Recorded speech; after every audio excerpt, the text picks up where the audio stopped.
Weathervein is a 5-piece band that is no stranger to the Dayton music scene. We caught up with them at Proto Build Bar, where it all started.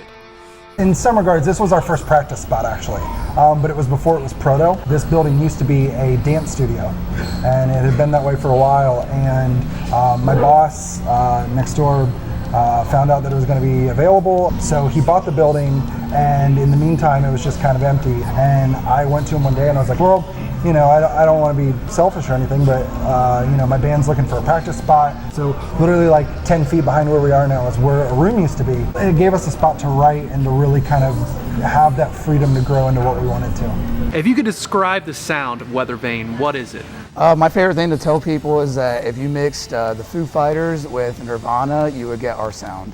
So who writes most of your material?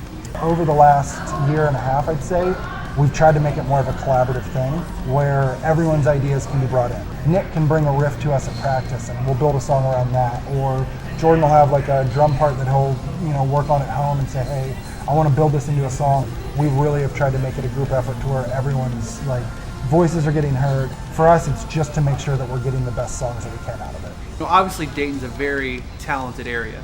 A lot of great bands, a lot of great singers, musicians, songwriters. If there's anybody in the Miami Valley that you could collaborate with, who would it be?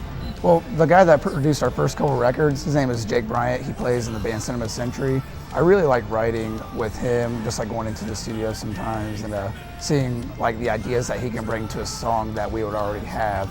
We'll like record our own demos and we'll show it to more people to try to get feedback. Especially we've been working with producer Sean O'Shaughnessy, and he's been great with helping us that of like letting him hear the raw idea and then, you know, him being the producer being to be like, you know, okay, that part's too long. How could you cut this down? How can we combine these elements? If you had a favorite venue in the Miami Valley, what would it be?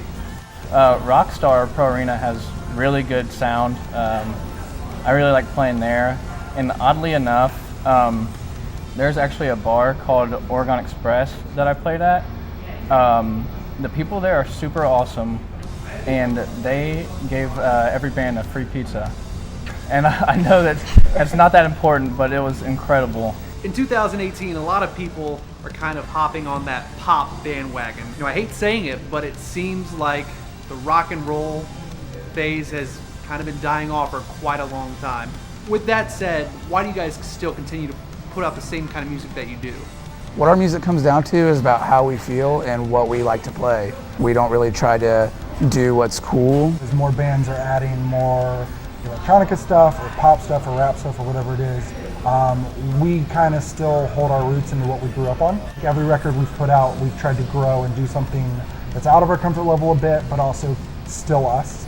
And I think with the stuff we're doing now, we're really starting to find what we're looking for.